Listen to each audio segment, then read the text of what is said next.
يا عم الكورس يا عم لو كان اونلاين مش هتستفيد اساسا. الكورس الاونلاين ده اصلا فاستك. تفتكر كورس البغات ده لو كان اونلاين فعلا هتستفيد؟ بص انا معاك انها صعبة، بس تأكد ان انا بذلت مجهود كبير جدا عشان اخليها لك فكرة سهلة جدا جدا. طيب ازاي؟ بص يا صديقي، ببساطة شديدة انا حاولت ان انا اتدرب ان انا لما اجي اشرح لك احسسك ان انا قاعد جنبك، واحسسك كمان بالثقة في نفسك، وكمان احاول ان انا اوصل لك تركية تركية بكذا طريقة وبكذا شكل عشان يناسب عقولنا كلنا، لان مش كلنا ممكن نفهم نفس المعلومة بشكل واحد. انا ممكن اقول المعلومه العشرة 5 منهم يستفيدوا. طيب ايه رايك لو نقول المعلومه دي بكذا شكل عشان العشرة يستفيدوا واستفاده كبيره جدا؟ كمان في حاجه مهمه جدا انا كنت بشتغل عليها مع كل واحد بيتدرب عندي، ان انا اعرف ايه نقاط الضعف عنده. لازم اعرف ايه نقاط الضعف عندك، وعلى اساسها ابدا اتك عليها واعالجها. وعلى هذا الاساس قدرت ان انا اجمع اغلب نقاط الضعف اللي كانت بتقابلني والغلطات اللي دايما بيقعوا فيها المتدربين، وان انا احصر كل الكلام ده واعصره لك على شكل شروحات للتريكات بشكل مبسط، واخليه لك بمعنى اصح السهل الممتنع. طيب تعالى يا سيدي اقول لك انا اصلا عملت لك ايه. انا عملت لك مكتبة فيها اجهزة كتير عشان الناس اللي بتحب تشتغل بالجهاز بعينه. يعني مثلا انا استلمت اس 20 الترا وعايز اشوف قدامي اس 20 الترا بيتعمل بكده، انا هكون مثلا مطمن. فانا احترمت العقلية والفكر ده، وعلى اساسه وفرت لك مكتبة تقدر تختار فيها الموديل اللي انت عايز تشوف عليه الشروحات اللي انت عايزها. ويفضل انك تمر على كل حاجة، لان في حاجات مستخبية في كل موديل والتاني، مع اني انا بحبك تكون فاهم مش حافظ. كمان بقى انا شايف ان في كنز كبير جدا جدا جدا لاي حد فيكم. ايه هو؟ في رجالة كتير بيجوا يتدربوا معايا في الورشة وهو بيبقى كورس البرايفت، تمام؟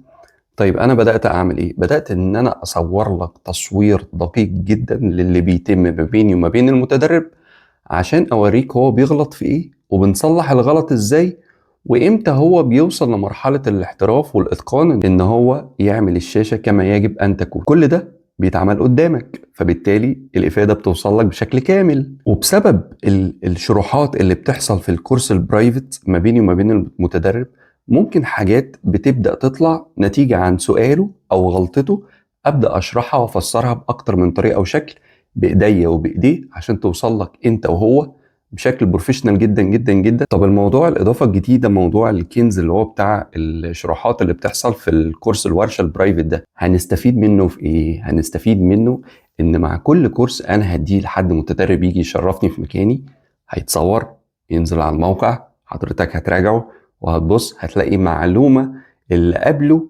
ممكن ما كنتش عرفت اشرحها له كويس، شرحتها المرة دي كويس.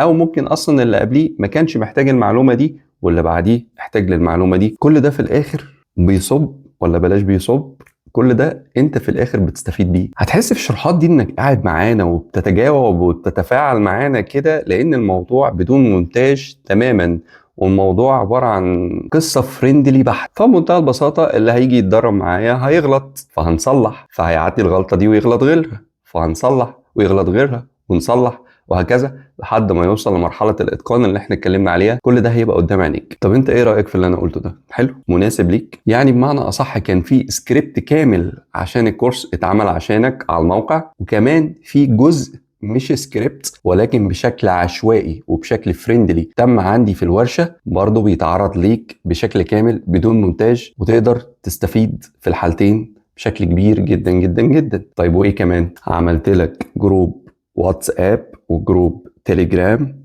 نقدر عليه نتواصل بشكل دايركت ومباشر وسريع، وفي نفس الوقت عملت لك لقاءات مباشرة عبارة عن محادثات هتحصل ما بيننا على ابلكيشن زوم، زي اكنها محاضرة مثلا، بس هي مش هتكون محاضرة، هي هتكون مناقشات بتحصل ان احنا نتكلم عن بعض الحاجات اللي صادفتنا ووقفت في طريقنا، فهنشوفوا احنا ممكن نحلها مع بعض ازاي. وفي نفس الوقت لو في اي حد حابب مثلا يشارك معلومة، انا حابب مثلا اطلع لايف معاكم مثلا، اعمل لكم حاجه انتوا طالبينها مثلا معينه. ان جيت للحق هو الموضوع طلع متعه في ايه؟ متعه ان في كوميونتي او في حلقه تواصل وحياه بتحصل، في روح وحياه جميله كده بتحصل، انا حاسس بيها بس انا مش عارف اوصفها بالظبط، بس اللهم لك الحمد.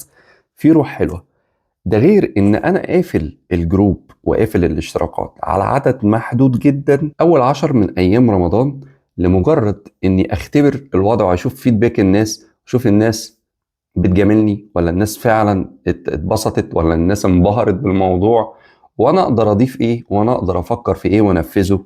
كل الكلام ده كان بيحتاج مني تفكير وسعي وتصوير، هوب مونتاج، هوب بعد كده انزل على الموقع، وهكذا وهكذا وهكذا.